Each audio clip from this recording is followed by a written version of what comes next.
Problematika e menaxhimit të mbetjeve urbane në qytetin e Vlorës vijon të mbetet një shqetësim i përditshëm për banorët. Prej kohësh qytetarët përballen me një situatë të paqëndrueshme dhe të papranueshme, ku mungesa një grafiku të qartë për pastrimin e mbeturinave ka sjellë pasoja të dukshme në mjedis dhe në cilësinë e jetesës.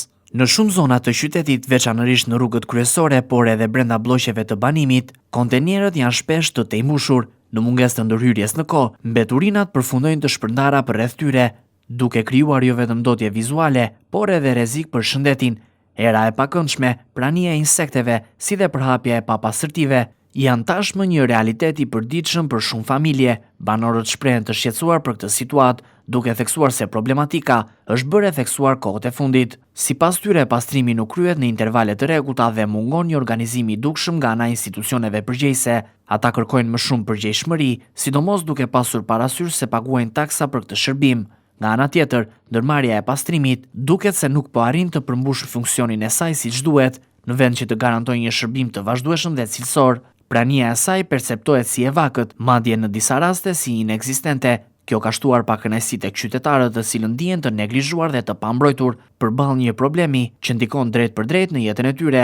Menaxhimi i mbetjeve urbane kërkon një planifikim të mirëfillt dhe një zbatim rigoroz të grafikëve të pastrimit. Mungesa e këtyre elementeve sjell jo vetëm dotje, por dhe pasoja për shëndetin e komunitetit.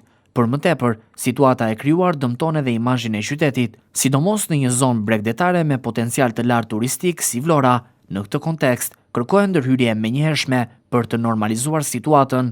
Hartimi dhe publikimi i një grafiku të qartë pastrimi, rritja e frekuencës së mbledhjes së mbeturinave, si dhe monitorimi i rrept i zbatimit të tij, janë disa nga masat urgjente që duhen të merren. Gjithashtu, bashkëpunimi me komunitetin, si dhe ndërgjegjësimi i qytetarëve për menaxhimin e mbetjeve, mbetet një element kyç. Nëse nuk merren masa konkrete, rreziku është që kjo situatë të përkeqësohet edhe më tej, duke sjellë pasoja të parikuperueshme për qytetin dhe banorët e tij. Vlora, si një nga qytetet më të rëndësishme të vendit, meriton një standard më të lartë shërbimi dhe një mjedis të pastër për të gjithë.